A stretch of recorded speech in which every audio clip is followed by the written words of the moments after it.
Il était une fois, au Musée des Arts et Traditions Populaires, une exposition de dragons et d'animaux fantastiques à Draguignan, terre de légende, cité du dragon.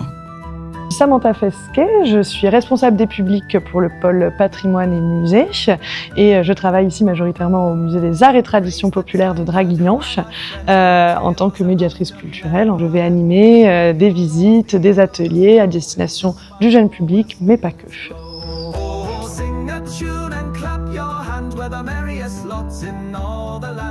Une exposition qui nous plonge dans un univers fantasy où les animaux fantastiques sont mis en avant de mille et une façons. Nous avons choisi cette exposition Dragons et animaux fantastiques parce que le dragon, c'est une de nos traditions populaires aussi, puisque c'est la légende qui nous a formés en tant que cité, dont nous y sommes tous très attachés. Et puis on a eu aussi l'immense honneur de faire un commissariat d'exposition avec le Louvre-Lens, qui a fait une exposition Dragons et animaux fantastiques. Donc de ce partenariat est née toute cette exposition aussi ici, au Musée des Arts et Traditions Populaires. Mais au fait, d'où vient la légende du dragon à Draguignan ? La légende du dragon à Draguignan, c'est qu'il y avait un dragon qui se cachait dans les grottes entre Château-Double et Ampus et qui a fini par se rapprocher de la ville petit à petit et qui faisait un petit peu des dégâts.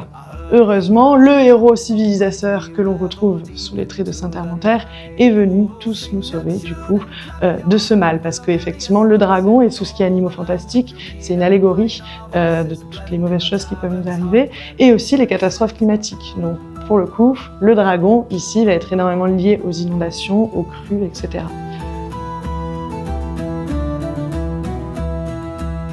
En Provence, on retrouve énormément d'histoires de dragons, que ce soit du coup de Marseille à Menton, Saint-Michel, Saint-Victor.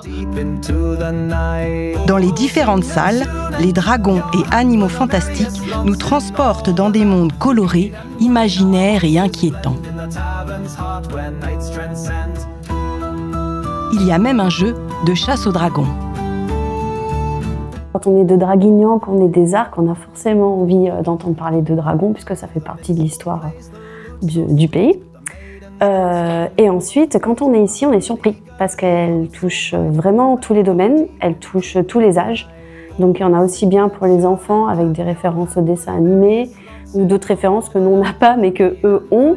Il y a la partie mythologie, il y a la partie littérature, il y a la partie artistique, il y a la partie archéologique.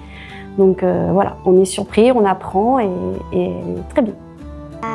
Je pense que les dragons, ils existaient, plus maintenant, je pense qu'ils existaient à l'époque des dinosaures, comme les dinosaures, et ils étaient amis avec les dinosaures.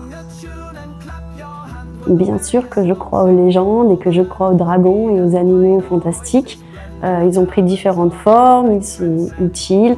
Il y a plein de choses qu'on n'a pas vues au fond de la mer, donc moi j'attends quelques surprises, j'y crois dur comme ferme. Vous l'avez deviné, l'exposition Dragons et animaux fantastiques mérite le détour et n'attend plus que vous avant fin août pour la découvrir. J'adore les dragons et que j'adore l'exposition parce qu'elle est très jolie. Sing a tune and clap your hand with the merriest lots in all.